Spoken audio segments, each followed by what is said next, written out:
Hi everyone, welcome to my YouTube channel. ಬನ್ನಿ ಇವತ್ತು ಮುದ್ದು ಸೊಸೆ ಸಂಚಿಕೆ ಏನಾಗುತ್ತೆ ಅಂತ ನೋಡ್ಕೊಂಬರೋಣ. ಮೊದಲಿಗೆ ವಿನಂತಿ ಅವ್ರು ಹೇಳ್ತಾರೆ, ಅಲ್ಲಿ ಮಾವಯ್ಯ ನಿಮ್ಮಿಬ್ಬರನ್ನ ಬರಕ್ಕೆ ಹೇಳಿದ್ರಂತೆ. ಬನ್ನಿ, ಏನ್ರಿ ಇಬ್ರು ಮಕ ನೋಡ್ಕೊಂಡು ನಿಂತಿದ್ದೀರಿ? ಇವತ್ತು ಇಬ್ರಿಗೂ ಈ ಮನೆ ಋಣ ಮುಗಿತಂತೆ, ಬನ್ರಿ ಅಂತ ಹೇಳ್ತಾಳೆ. ಆಗ ವಿದ್ಯವ್ರು ಹೇಳ್ತಾರೆ, ಸರಿ ವಿನಂತಿ ಅಕ್ಕ, ಏನಾದತೋ ನೋಡುವ, ನೀವು ನಡೀರಿ, ನಾನು ಬರ್ತೀನಿ. ವಿದ್ಯಕ್ಕ ಈಗೇನು ಮಾಡೋದು ಹಾಗಂತ ಚಂಪವ್ರು ಕೇಳಿದಾಗ ವಿದ್ಯವ್ರು ಹೇಳ್ತಾರೆ, ಚಂಪಾ, ಸತ್ಯ ನ್ಯಾಯ ಎರಡೂ ನಮ್ಮ ಕಡೆಗದೆ. ಮಾವಯ್ಯ ಅನ್ಯಾಯ ಆಗಕ್ಕೆ ಬಿಡೋದಿಲ್ಲ ಅಂತ ನಂಬಿಕೆ ನನಗದೆ. ಅದೇನಾಗುತ್ತೋ ಆಗಲಿ ಚಂಪಾ, ಯಾವ್ರ ಮೇಲೆ ಭಾರ ಹಾಕ್ಬಿಟ್ಟು ನಾವು ಹೋಗುಮ ಬಾ. ಏನ್ರಿ ಎಷ್ಟೆಲ್ಲ ಕರೆಯೋದು ನಿಮ್ಮನ್ನ? ಎತ್ಗಿತ್ಕೊಂಡು ಹೋಗ್ಬೇಕೋ ಏನ್ರೋ, ಬನ್ರಿ ಬೇಗ ಅಂತ ವಿನಂತಿಯವ್ರು ಹೇಳ್ತಾರೆ. ಈ ಕಡೆ ಮನೆಯವರೆಲ್ಲ ಒಂದು ಕಡೆ ಸೇರಿರ್ತಾರೆ. ಸುಭಾಷ ಸಹ ಅಲ್ಲಿಗೆ ಬಂದಿರ್ತಾರೆ. ಆಗ ವಿನಂತಿ ಅವ್ರು ಹೇಳ್ತಾರೆ, ಬರ್ರಿ ಮಾವ ಕರೀತಾರು, ಬರ್ರಿ ಮಾವ, ಕರ್ಕೊಂಬಂದಿನಿ ಇವ್ರನ್ನ, ವಿಚಾರಿಸ್ಕೊ ಮಾವ. ಚಂಪನ್ ತಪ್ಪಿಲ್ಲ ಅಂತ ಸಾಬೀತು ಮಾಡೋಕ್ಕೆ ಟೈಮ್ ಕೇಳಿದ್ದಲ್ಲ, ಅದು ಇವತ್ತಿಗೆ ಕೊನೆ ದಿನ, ಗೊತ್ತು ತಾನೇ? ಅದಕ್ಕೆ ನಿನ್ನ ಹತ್ರ ಏನಾದರೂ ಸಾಕ್ಷಿ ಇದ್ದತೆ ಅಂತ ಶಿವರಾಮೇಗೌಡರು ಕೇಳ್ತಾರೆ. ವಿದ್ಯವ್ರು ಹೇಳ್ತಾರೆ, ಇಲ್ಲ ಮಾವಯ್ಯ, ಆದ್ರೂ ಈ ವಿಷಯದಲ್ಲಿ ಚಂಪಾ ಏನು ತಪ್ಪು ಮಾಡಿಲ್ಲ ಅನ್ನೋದು ಸತ್ಯ ಮಾವಯ್ಯ. ಬೇಲಿಗೆ ಓತಿಕೇತ ಸಾಕ್ಷಿ ಅನ್ನಂಗೆ ಇವಳೊಬ್ಳು. ನಿನ್ನ ಹತ್ರ ಸಾಕ್ಷಿ ಐತಾ, ಮಾತಾಡು.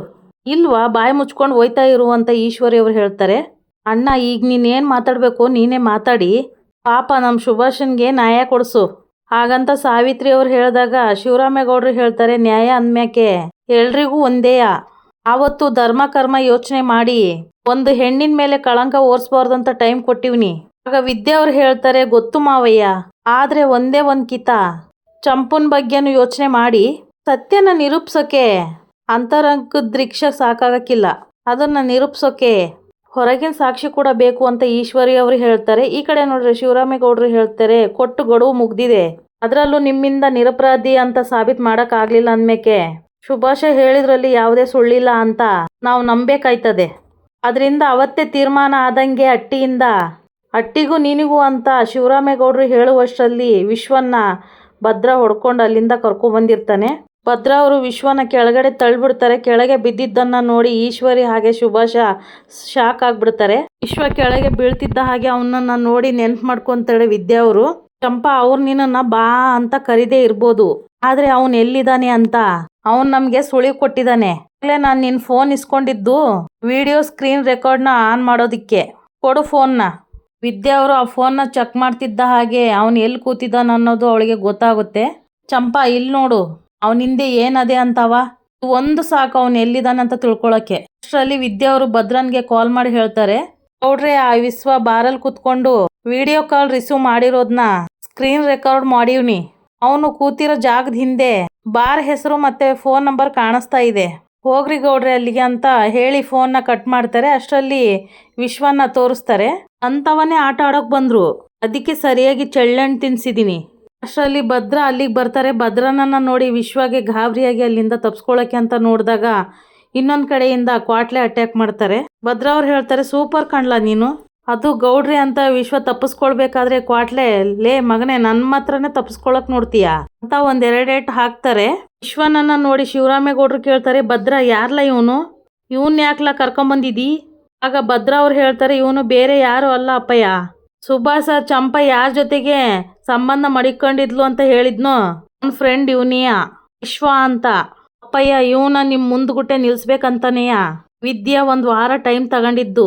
ಭದ್ರ, ಇವರಿಬ್ರು ಸಂಬಂಧ ಮಡಿಕೊಂಡಿರೋದಕ್ಕೆ ಸಾಕ್ಷಿ ಇದೆ ತಾನೆ ಅಂತ ಸಾವಿತ್ರಿ ಅವ್ರು ಕೇಳ್ತಾರೆ. ಮತ್ತೆ ಸಂಬಂಧ ಮಡಿಕೊಂಡಿರೋದು ಅಂತ ಈ ಸಾಕ್ಷಿ ಎಲ್ಲ ಹೆಂಗ್ ಸೃಷ್ಟಿ ಆಯ್ತು ಅಂತ ಹೇಳ್ತಂತಡಿ. ಏನ್ ನೋಡ್ತಾ ಇದ್ದಿ, ಸತ್ಯ ಬಗೊಳ್ಳ ಅಂತ ಭದ್ರ ಅವರು ಬೆದರಿಕೆ ಹಾಕಿದಾಗ ವಿಶ್ವ ಹೇಳ್ತಾರೆ, ಅದು ಗೌಡ್ರೆ ಅಂತ ಹೇಳ್ತಾ ಇರ್ಬೇಕಾದ್ರೆ ಸುಭಾಷ್ ಅದಕ್ಕೆ ಅಡ್ಡವಾಗಿ, ದೊಡ್ಡಪ್ಪ, ಈ ಮಿತ್ರದ್ರೋಹಿ ಮಾತನ್ನ ಮಾತ್ರ ಯಾವುದೇ ಕಾರಣಕ್ಕೂ ನಂಬೇಡಿ. ಅಣ್ಣನು ಕ್ವಾಟ್ಲೇನು ಇಬ್ರು ಸೇರ್ಕೊಂಡು ಇವನಿಗೆ ಹೊಡೆದು ಬಡ್ದು ಯಾರೇ ಏನೋ ಹೇಳಿಸ್ಬೇಕು ಅಂತ ಕರ್ಕೊಂಬಂದವ್ರೆ. ದೊಡ್ಡಪ್ಪ, ನನ್ನ ಮಾತನ್ನ ನಂಬಿ ಇವನ್ ಜೊತೆ ಸಂಬಂಧ ಮಡಿಕೊಂಡಿರೋದು ಅಂತ ಸುಭಾಷ್ ಹೇಳ್ತಿರ್ಬೇಕಾದ್ರೆ ಭದ್ರ, ಸುಭಾಷ ಯಾಕ್ಲೆ ಈಟೊಂದು ದಿಗ್ಲು ಬಿದ್ದಿದಿ, ಅವನು ಸತ್ಯ ಹೇಳ್ತಾನೆ ಅಂತ ಹೇಳಿದ್ನೆ ಹೊರ್ತು ಇನ್ ವಿರುದ್ಧ ಹೇಳ್ತಾನಂತ ಹೇಳಿದ್ನೆ. ಹಾಗಂತ ಭದ್ರ ಅವ್ರು ಕೇಳಿದಾಗ ಸುಭಾಷ್ ತಡವರ್ಸ್ಕಂತ, ಅಣ್ಣ ಅದು ಅಂತ ಹೇಳ್ತಾ ಇರ್ಬೇಕಾದ್ರೆ ಭದ್ರ ಅಜ್ಜಿ ಹೇಳ್ತಾರೆ, ನೀನ್ ಮಾತಾಡೋದೆಲ್ಲ ಅವತ್ತೇ ಮಾತಾಡೋಗಿದೆ, ಈಗ ಅವನ್ ಮಾತಾಡ್ಲಿ, ನೀನ್ ಬಾಯಿ ಮುಚ್ಕೊಂಡು ತೆಪ್ಪಗಿರು. ಅಣ್ಣ ವಿಶ್ವಣ್ಣ, ಈಗ ನೀನ್ ಮಾತಾಡ್ಬೇಕು, ಮಾತಾಡೋಣ ಅಂತ ಭದ್ರ ಅವ್ರು ಹೇಳ್ತಾರೆ.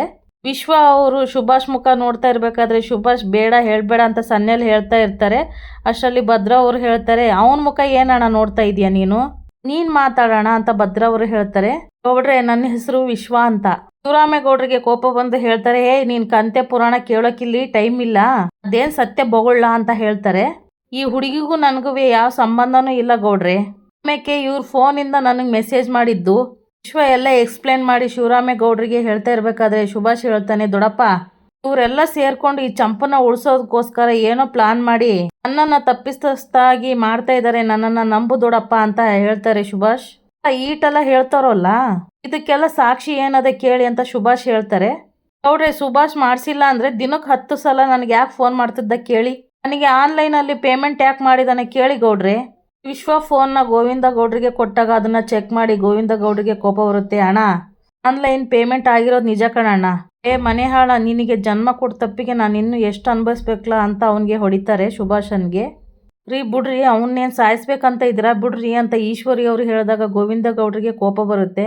ನೀನು ಇನ್ನೊಂದು ಮಾತಾಡ್ದೆ ಅಂದರೆ ಅವನಿಗೆ ಬೀಳೋ ಏಟು ನಿನಗೆ ಬೀಳುತ್ತೆ. ಮನೆ ಹಾಳಿ, ಅವನಿಗೆ ನೆಟ್ಟಗೆ ಬುದ್ಧಿ ಕಲಿಸ್ತಿದ್ರೆ ಇಷ್ಟು ಹಾಳಾಗ್ತಾ ಇದ್ನೇನೆ ಅವನು. ನೀನು ಇಷ್ಟು ಕೆಟ್ಟ ಹುಳ ಆಗ್ತೀಯ ಅಂತ ಗೊತ್ತಿದ್ದಿದ್ರೆ ನೀನು ಹುಟ್ಟದಾಗ್ಲೇ ನಿನ್ನನ್ನು ಕತ್ತಿಡಿದು ಸಾಯಿಸ್ತಾ ಇದ್ದೆ ಅಂತ ಗೋವಿಂದೇಗೌಡರು ಹೇಳ್ತಾರೆ. ನನಗೆ ಯಾಕೋ ಈ ಹುಡುಗ ಸುಳ್ಳು ಹೇಳ್ತಾ ಇದ್ದಾನೆ ಅಂತ ಅನಿಸ್ತಾ ಇದೆ. ಭದ್ರ ಹೊಡೆದಿರೋ ಏಟಿಗೆ ಭಯ ಬಿದ್ದು ಹಿಂಗೆ ಹೇಳ್ತವನೆ ಅಂತ ಅನಿಸ್ತಾ ಇದೆ. ನನ್ನ ಮಗ ಅಂಥ ಕೆಲಸ ಮಾಡಿರಕ್ಕಿಲ್ಲ ಭಾವ ಅಂತ ಈಶ್ವರಿ ಅವರು ಹೇಳಿದಾಗ ಶಿವರಾಮೇಗೌಡರಿಗೆ ಕೋಪ ಬಂದು, ಈಶ್ವರಿ, ಹಂಗಾರೆ ಆ ಹುಡುಗ ತೋರಿಸ್ತಾ ಇರೋ ಸಾಕ್ಷಿ ಎಲ್ಲ ಸುಳ್ಳೇ? ನಿಮ್ಮ ಮಕ್ಕಳು ಮಾಡಿರೋ ತೆಪ್ಪನ ಒಪ್ಕೊಳ್ದೆ ನಿಮ್ಮಂತ ಹೆತ್ತೋರು ಅವ್ರ ಪಾರ್ಟ್ನರ್ ಆಗಿಬಿಟ್ಟಿದ್ದೀರಾ. ಇವತ್ತು ಹೇಳ್ತೀನಿ ಕೇಳಿಸ್ಕೊ. ಚಂಪಾ ನನ್ನ ಕಣ್ಮುಂದೆ ಬೆಳೆದಿರೋ ಮಗ. ಅವಳು ಇಂಥ ಕೆಲಸ ಮಾಡಿರಲ್ಲ ಅಂತ ನನಗೆ ಗೊತ್ತಿದ್ರೂ ಸಾಕ್ಷಿ ಇಲ್ಲ ಅನ್ನೋ ಒಂದೇ ಒಂದು ಕಾರಣಕ್ಕೆ ನಾನು ಹಲ್ಲು ಕಚ್ಕೊಂಡು ಇಷ್ಟು ದಿನ ಸುಮ್ಮನೆ ಇದ್ದೆ. ಇನ್ನೊಂದ್ಕಿಂತ ಯಾರಾದರೂ ಆ ಮಗಿ ಬಗ್ಗೆ ತಪ್ಪಾಗಿ ಮಾತಾಡಿದರೆ ನಾನು ಸುಮ್ಕೆ ಇರೋಕ್ಕಿಲ್ಲ. ಈಶ್ವರಿ, ನಿನ್ನ ಮಗ ಇನ್ನೊಂದ್ಕಿಂತ ತೆಪ್ಪು ಮಾಡಿದರೆ ಇವತ್ತು ಮನೆಯಿಂದ ಹೊರಗಡೆ ಹಾಕಿದ್ದೀನಿ, ಅಲ್ಲಿಂದನೂ ಹೊರಗಡೆ ಹಾಕ್ಬಿಡ್ತೀನಿ. ಒಂದೊಂದು ಅಗಳನ್ನು ಭಿಕ್ಷೆ ಬೇಡಿ ಸಂಪಾದನೆ ಮಾಡಬೇಕು, ಹಂಗೆ ಮಾಡ್ಬಿಡ್ತೀನಿ. ಬಂಗಾರದಂಥ ಮಗ ಸಿಕ್ಕದೆ ಅವಳ ಜೊತೆ ನೆಮ್ಮದಿಯಾಗಿ ಸಂಸಾರ ಮಾಡಕ್ಕೆ ಹೇಳು. ಗೋವಿಂದ, ಇವನು ಒಂದು ಕ್ಷಣ ನನ್ನ ಮುಂದ್ಗುಟ್ಟೆ ಇರಬಾರ್ದು. ಆಚೆ ಕಳಿಸು ಅಂತ ಜೋರಾಗಿ ಕಿರ್ಚಿಬಿಡ್ತಾರೆ ಶಿವರಾಮೇಗೌಡರು. ಆಗ ಗೋವಿಂದೇಗೌಡರು ಹೇಳ್ತಾರೆ, ಅಣ್ಣ ಹೇಳಿದ್ದು ಕೇಳಿಸ್ಲಿಲ್ವೇಲ್ಲ, ನಡಿಲ್ಲ ಆಚೆಗೆ ಅಂತ ಅವನ್ನ ಹೇಳ್ಕೊಂಡು ಅಲ್ಲಿಂದ ಹೊರಟ್ಬಿಡ್ತಾರೆ. ವಿಶ್ವ, ಇನ್ನೇನಾದರೂ ಯಾರ ಜೀವನದಲ್ಲಿ ಈ ಥರ ಆಟ ಆಡಿದ್ರೆ ಹುಟ್ಲಿಲ್ಲ ಅನ್ಸ್ಬಿಡ್ತೀನಿ, ಹೋಗ್ಲಾ ಇಲ್ಲಿಂದ ಅಂತೇಳಿ ಅವನಿಗೆ ಒಂದೆರಡು ಏಟು ಬಿಟ್ಟು ಭದ್ರವ್ರು ಅವನ್ನ ಕಳಿಸ್ಬಿಡ್ತಾರೆ. ಚಂಪಾ ಹೋಗಿ ಅಳ್ತಾ ಮಾವಯ್ಯ ಅಂತ ಶಿವರಾಮೇಗೌಡ್ರ ಕಾಲನ್ನ ಹಿಡ್ಕೊಂಡು ಅಳಕ್ಕೆ ಶುರು ಮಾಡ್ತಾಳೆ. ಮೋಹನ ಅವರು ಅಲ್ಲಿಗೆ ಬಂದ್ಬಿಟ್ಟು, ಎದ್ದೇಳವ, ತಪ್ಪು ಯಾರ್ದು ಅಂತ ಗೊತ್ತಾಗದಲ್ವೇ, ಸುಮ್ಕೆ ಇರು, ಅಳ್ಬೇಡ. ಚಂಪಾನ ಕರ್ಕೊಂಡು ಮೋಹನ ಅವರು ಅಲ್ಲಿಂದ ಹೊರಟ್ಬಿಡ್ತಾರೆ. ಅದನ್ನು ನೋಡಿ ವಿದ್ಯಾ ಹೋಗ್ತಾ ಇರಬೇಕಾದ್ರೆ ಶಿವರಾಮೇಗೌಡರು ಹೇಳ್ತಾರೆ, ವಿದ್ಯಾ ಅಂತ ಕರೆದಾಗ ವಿದ್ಯಾ ಅವರಿಗೆ ತುಂಬ ಖುಷಿ ಆಗುತ್ತೆ. ವಿದ್ಯಾ, ನೀನು ಟೈಮ್ಗೆ ಸರಿಯಾಗಿ ಚಂಪನ ಜೊತೆಯಾಗಿ ನಿಂತು ಅವಳ ಜೀವನನ ಕಾಪಾಡಿದಲ್ದೆಯಾ ನಿಂದಾಗೋ ಅನ್ಯಾಯನೂ ತಡೆದಿದೀಯ. ನ್ಯಾಯದ ವಿಷಯ ಬಂದಾಗ ಹೆಣ್ಮಕ್ಳು ಅಂದರೆ ನಿನ್ನಂಗೆ ಧೈರ್ಯವಾಗಿರಬೇಕು ಅಂತ ಹೇಳಿ ಶಿವರಾಮೇಗೌಡರು ಅಲ್ಲಿಂದ ಹೊರಟ್ಬಿಡ್ತಾರೆ. ಈ ಕಡೆ ಮನಸೊಳಗೆ ಈಶ್ವರಿ ಅವರು ವಿದ್ಯಾನ ನೋಡಿ ಅನ್ಕೊಂತಾರೆ, ನಗ್ತಿದೀಯೇನೆ, ನಗು. ಇವತ್ತು ನನ್ನ ಹೊಟ್ಟೆ ಉರ್ಸಿ ನೀನು ನಗ್ತಾ ಇದೆಯಲ್ವಾ, ನಾಳೆ ನಿನ್ನ ಹೊಟ್ಟೆಲಿರೋ ಮಗನ ಸಾಯಿಸಿ ನಾನು ನಗ್ಲಿಲ್ಲ, ನನ್ನ ಹೆಸರು ಈಶ್ವರಿನ ಅಲ್ಲೇ ಕಾಣ ಅಂತ ಶಪಥ ಹಾಕ್ತಾರೆ. ಈ ಕಡೆ ವಿದ್ಯಾ ದೇವ್ರ ಮುಂದೆ ನಿಂತ್ಕೊಂಡು, ದ್ಯಾವ್ರೆ, ಅವತ್ತು ಚಂಪನ್ ತಪ್ಪಿಲ್ಲ ಅಂತ ಸಾಬೀತು ಮಾಡುವಾಗ ನಾನು ನಂಬಿದ್ದು ನಿನ್ನನ್ನೇ, ನೀನು ಆ ನಂಬಿಕೆನ ಸುಳ್ಳು ಮಾಡಲಿಲ್ಲ, ನಿಜ ಮಾಡ್ಬಿಟ್ಟೆ ನೀನು ಅಂತ ದೇವ್ರಿಗೆ ಕೈ ಮುಗಿತಾಳೆ. ಚಂಪಾ, ನೀನ್ ಯಾವಾಗ ಬಂದೆ? ದ್ಯಾವ್ರಿಗೆ ಕೈ ಮುಗಿತಾ ಇದೀಯಾ? ಮುಗಿ ಅಂತ ವಿದ್ಯವ್ರು ಹೇಳ್ತಾರೆ. ಇವತ್ತು ನಿನ್ನ ಕಾಪಾಡಿದ್ದು ದ್ಯಾವ್ರೇ ಅಲ್ವೇ ಅಂತ ಹೇಳಿದಾಗ ಚಂಪಾ ಅವ್ರು ಹೇಳ್ತಾರೆ, ನನ್ನ ಪಾಲಿನ ದೇವರು ನೀನೇ, ಇವತ್ತು ನೀನೇ ನನ್ನನ್ನು ಕಾಪಾಡಿದ್ದಕ್ಕ, ನನ್ನ ಪಾಲಿನ ದೇವರು ನೀನೇ ಅಂತ ಅವಳ ಕಾಲಿಗೆ ಬೀಳ್ತಾಳೆ ಚಂಪಾ ಎದ್ದಳ ಮೇಲೆ, ಯಾಕೆ, ಏನೇನು ಮಾತಾಡ್ತಾ ಇದೀಯಾ? ತಪ್ಪೇನೈತೆ ವಿದ್ಯಕ್ಕ? ಒಂದು ಹೆಣ್ಣಿಗೆ ಪ್ರಾಣಕ್ಕಿಂತ ಮಾನನೇ ಹೆಚ್ಚು ಅಂತ ಮಾನನೇ ಕಾಪಾಡಿದೀಯಾ ಅಂದ್ಮ್ಯಾಕೆ ನೀನು ನನ್ನ ಪಾಲಿನ ದ್ಯಾವ್ರಲ್ದೆ ಇನ್ನೇನು ಹೇಳು? ಅವತ್ತು ಬಂದು ನನ್ನ ಜೀವ ಉಳಿಸಿ ಎಲ್ರ ಎದುರು ನಿಂತು ನನಗೆ ಜೀವನ ಕೊಡಿಸ್ದೆ. ಒಟ್ನಲ್ಲಿ ಈ ಜೀವನ ಎರಡೂ ನೀನು ಹಾಕಿರೋ ಭಿಕ್ಷೆ ಅಕ್ಕ ಅಂತ ಚಂಪಾ ಹೇಳ್ತಾರೆ. ಈ ಋಣವನ್ನ ಹೆಂಗೆ ತೀರಿಸ್ಲಿ ಹೇಳು? ನೋಡು ವಿದ್ಯಕ್ಕ, ನಾನು ಬದುಕಿರೋ ಗಂಟ ನಿನಗೆ ಚಿರಋಣಿಯಾಗಿರ್ತೀನಿ ಅಂತ ಚಂಪಾ ಹೇಳಿದಾಗ ಈ ಕಡೆ ವಿದ್ಯಾ ಹೇಳ್ತಾರೆ, ಚಂಪಾ, ನಾನು ಒಂದು ಹೆಣ್ಣಾಗಿ ಒಂದು ಹೆಣ್ಣಿಗೆ ಸಹಾಯಕ್ಕೆ ನಿಲ್ಲೋದು ಪ್ರತಿ ಒಂದು ಹೆಣ್ಣಿನ ಕರ್ತವ್ಯ ಚಂಪಾ. ವಿದ್ಯಕ್ಕ, ನೀನು ನನ್ನ ಜೊತೆ ಹುಟ್ಟಿಲ್ಲ, ನನ್ನ ಜೊತೆ ಬೆಳೆದೂ ಇಲ್ಲ, ನನ್ನನ್ನು ನೀನು ನೋಡಿರೋದು ಒಂದು 6 ತಿಂಗಳಿಂದ ಅಷ್ಟೇ. ಅಂಥದ್ರಲ್ಲಿ ನನ್ನ ವಿರುದ್ಧ ದೊಡ್ಡ ಸಾಕ್ಷಿ ಇದ್ರೂ ನನ್ನನ್ನು ನೀನು ನಂಬ್ದೆ, ನನ್ನ ಜೊತೆಯಾಗಿ ನಿಂತೆ, ಹೋರಾಟನೂ ಮಾಡಿದೆ. ಏನಾದರೂ ನನ್ನ ಜೊತೆ ನೀನು ನಿಲ್ದಿದ್ರೆ ಏನಾಗ್ತಿದ್ದೆ ಅಂತ ನನಗೆ ಗೊತ್ತಿಲ್ಲ ವಿದ್ಯಕ್ಕ ಅಂತ ಚಂಪಾ ಹೇಳ್ತಾರೆ. ನೋಡು ಚಂಪಾ, ನಾನು ನಿನ್ನ ಜೊತೆಲಿ ಹುಟ್ಟದೇ ಇರ್ಬೋದು, ಆದರೆ ನಾನು ಈ ಹಟ್ಟಿಗೆ ಬಂದಾಗಿಂದನೂ ಬಾಯಿ ತುಂಬ ಅಕ್ಕ ಅಂತ ಕರೆದು ತಂಗಿ ಪಿರೂತಿ ಕೊಟ್ಟಿದೀಯಾ. ನನ್ನ ಕಷ್ಟ ಕಾಲದಲ್ಲಿ ನನ್ನನ್ನು ಸಮಾಧಾನ ಮಾಡಿದೀಯಾ. ನಿನ್ನಿಂದ ನಾನು ಎಷ್ಟೋ ವಿಷಯಗಳನ್ನು ಕಲ್ತಿದ್ದೀನಿ. ಒಟ್ನಲ್ಲಿ ನೀನೊಬ್ಳು ನನಗೆ ತಂಗಿ ಆಗಿದೀಯ ಚಂಪಾ. ಹಿಂಗೆ ಋಣ ಅಂತ ಎಲ್ಲ ಹೇಳಿ ನನ್ನನ್ನು ದೂರ ಮಾಡಬೇಡ ಚಂಪಾ ಅಂತ ವಿದ್ಯವ್ರು ಹೇಳ್ತಾರೆ. ನಮ್ಮಿಬ್ಬರದ್ದು ರಕ್ತ ಸಂಬಂಧ ಮೀರಿದ್ಕಿನ್ನ ಸಂಬಂಧ ಅಂತೆ, ಸುಮ್ಕೆ ಇರು ಚಂಪಾ, ಅಳ್ಬೇಡ ಅಂತ ವಿದ್ಯವ್ರು ಹೇಳ್ತಾರೆ.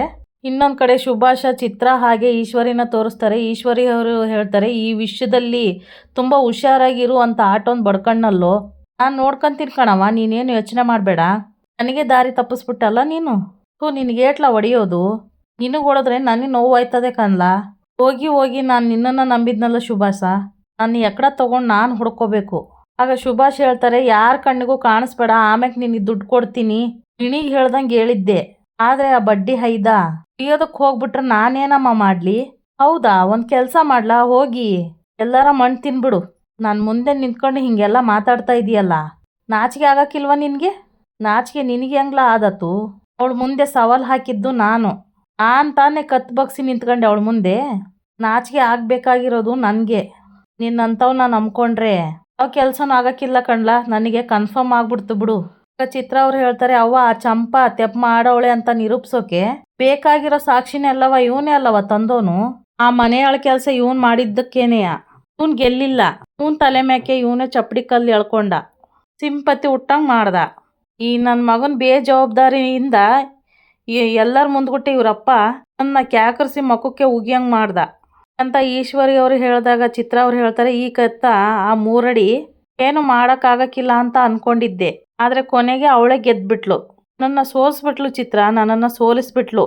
ಈ ನನ್ನ ಮಗ ನನ್ನನ್ನು ನಂಬಿಸಿ ಕುತ್ತಿಗೆ ಕುಯ್ದುಬಿಟ್ಟ. ಚಿತ್ರ, ಇವನು ನನ್ನ ಕಣ್ಮುಂದೆ ಇದ್ದರೆ ಇವನಿಗೂ ಏನಾರ ಮಾಡಿ ನಾನು ಏನಾದರೂ ಮಾಡ್ಕೊಂಡ್ಬಿಡ್ತೀನಿ. ಮೊದಲು ಇವನು ನನ್ನ ಕಣ್ಮುಂದೆಯಿಂದ ಆಚೆಗೆ ಹೋಗಕ್ಕೆ ಹೇಳು. ಈಶ್ವರಿ ಅವ್ರು ಹೇಳ್ತಾರೆ. ಆಗ ಸುಭಾಷ್ ಹೇಳ್ತಾರೆ, ಅಲ್ಲವ ಎಲ್ಲದಕ್ಕೂ ಹೊಣೆ ನನ್ನನ್ನೇ ಮಾಡಿದರೆ ಹೆಂಗೆ ಹೇಳು? ಅಲ್ಲ, ಆ ಭದ್ರ ಆ 3 ಅಡಿ ಜೊತೆ ಕೈ ಜೋಡಿಸ್ತಾನಂತ ನನಗೇನು ಗೊತ್ತಿತ್ತು? ಒಂದು ಮಾತಾಡಿದ್ರು ಪರಿಣಾಮ ನೆಟ್ಟಿಗಿರಕ್ಕಿಲ್ಲ. ಇನ್ನಂಥವ್ನಿಗೆ ಜನ್ಮ ಕೊಟ್ಟಿದ್ದಕ್ಕೆ ಸಾಕಷ್ಟು ಅನುಭವಿಸಿದ್ದೀನಿ ಕಣ್ಲಾ. ನೀವು ಏನ್ಲ ಮಾತಾಡೋದಿದೆ, ಹೊಂಟೋಗ್ಲಾ ಇಲ್ಲಿಂದ. ನನ್ನ ಕಣ್ಣು ಮುಂದೆ ನಿಂತ್ಕೋಬೇಡ, ಹೊಂಟೋಗು. ತಿಳ್ಕೊಂಬಿಡ್ಲು ಕಣ್ಲಾ, ಈ ಜನ್ಮದಾಗೆ ಆ ದರಿದ್ರದವಳೆ ನಿನ್ನ ಹೆಂಡ್ತಿ ಅಂತ ನೀನೇ ನಿನ್ನ ಹಣೆ ಮೇಲೆ ಕೆತ್ಕೊಂಡ್ಬಿಟ್ಟಿದೀಯ.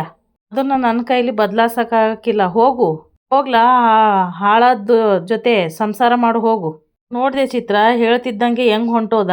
ಹಾಗಂತ ಈಶ್ವರಿ ಅವರು ಹೇಳಿದಾಗ ಈ ಕಡೆ ಚಿತ್ರ ಅವ್ರು ಹೇಳ್ತಾರೆ, ಅವ್ವ ಈಟಕ್ಕೆಲ್ಲ ಕಾರಣ ಆ 3 ಅಡಿ ಎಲ್ಲ ಕಣವ, ಈಟೆಲ್ಲ ಅವಳು ಹೆಂಗೆ ಮಾಡಿದ್ಲು ಅಂತ. ತಪ್ಪು ನಂದೇ ಚಿತ್ರ, ಅವಳ ಕೈಲಿ ಏನು ಮಾಡೋಕ್ಕಾಗಕ್ಕಿಲ್ಲ ಅಂತ ಹಟ್ಟಿ ಒಳಗಡೆ ಬಿಟ್ಕೊಂಡೆ ನೋಡು, ಅದು ನಾನು ಮಾಡಿದ ದೊಡ್ಡ ತೆಪ್ಪು ಅಂತ ಈಶ್ವರಿ ಅವರು ಹೇಳ್ತಾರೆ. ಇಲ್ಲಿಗೆ ಈ ಸಂಚಿಕೆ ಮುಗಿಯುತ್ತೆ. ವಿಡಿಯೋ ನೋಡಿದ್ದಕ್ಕಾಗಿ ಧನ್ಯವಾದಗಳು.